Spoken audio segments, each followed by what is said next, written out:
Dear students, problem 9 देख रहे हैं अपन लोग, एनसीईआरटी चैप्टर नंबर 4।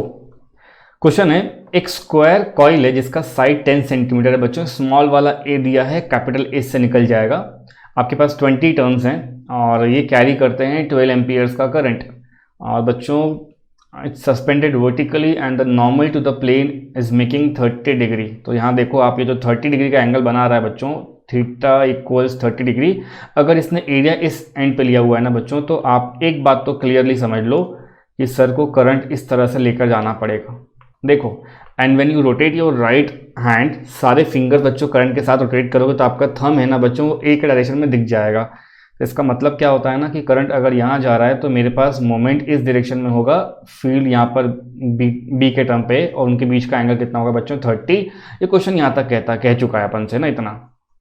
फिर कहता है मैग्नीट्यूड है जो है 80 का 0.80 Tesla. What is the magnitude of torque experience. बच्चों केवल आपको टॉर्क के बारे में बात करनी है और डायरेक्शन क्या होगा इसके बारे में कुछ बात नहीं करनी है। तो टॉर्क को अपन अगर मैग्नीट्यूड वेक्टर्स में लिखते हैं पहले तो हो जाता है बच्चों m vector cross of b vector.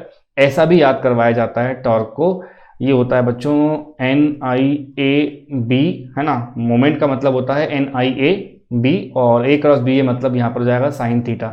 एक बात और, अगर एग्जाम में भूल रहे हो आप तो बच्चों इसको ना रीअरेंज करके आप MP का एक सिटी भी लिख सकते हो, बीना, ठीक है, साइन थीटा, है ना। जब भूल जाओ तो ये बीना साइन थीटा लगा देना।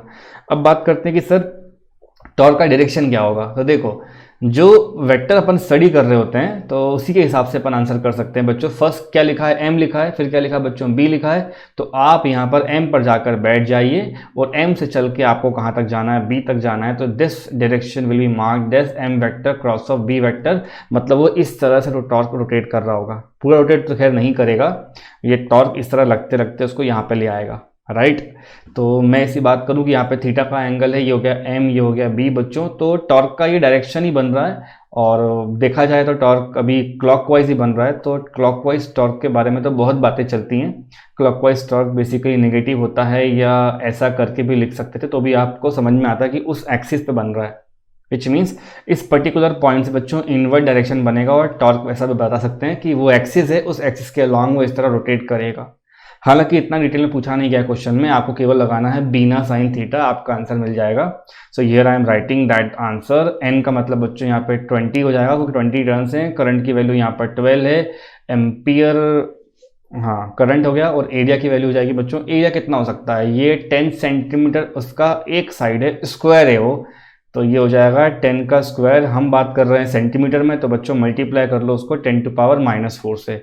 मैग्नेटिक फील्ड की वैल्यू 0.8 में लिख देता हूँ हाल फिलहाल के लिए। और साइन 30 बच्चों 1/2 होता है, मैं इसकी बात कर रहा हूँ। यहाँ पे ध्यान दें एक बार बच्चे, साइन 30 1/2 वो वैल्यू यहाँ पे दे रखी है। बच्चों इसको सॉल्व करने का ट्राई करो आप लोग। मैं डेसिमल यहाँ से हटाता हूँ तो एक 0 ख़त्म हो जाएगा और इस 2 से बच्चों ये 2 भी चला जाएगा। और 12 8 होता है 96 और टाउ आ रहा है। और बच्चों 10 टू पावर 2 है और ये 4 है, तो मल्टीप्लाई कर देते हैं इसको, 10 टू पावर -2 बचेगा क्योंकि प्लस का 2 ये ले जाएगा। इसको ऐसा भी तो लिख सकते थे आप लोग कि 0.96 इंटू 10⁻⁻⁴ बात हो रही है टॉर्क की, तो आंसर आएगा बच्चों आपका न्यूटन मीटर में। इसमें कोई प्रॉब्लम वाली बात ही नहीं है। पेपर में आता है तो डायरेक्ट आप बिना साइन थीटा लगाना और ये आंसर ला के दे देना, क्योंकि उसने अपन से डायरेक्शन तो मांगा नहीं है, वो मैं आप लोगों को यहाँ पे एक्सप्लेन करके दे रहा हूँ। So don't worry about all those things. हाँ डायरेक्शन पूछते हैं तो क्या करोगे, बोलना कि सर ये क्लॉकवाइज जाएगा, नेगेटिव का टॉर्क होगा, तो मैंने वेक्टर से भी लिख दिया है बच्चों। और एक्सिस कौन सी होगी, बोलना इनसाइड जा रही है सर एक्सिस, ये रही उसकी एक्सिस, यहाँ से अंदर जाएगी एक्सिस, उस पर ये घूमना शुरू करेगा। राइट हैंड घुमा लोगे ऐसे करके तो वो अंदर की तरफ ही जा रहा है, ठीक है। तो चलो आगे बढ़ते हैं अपन।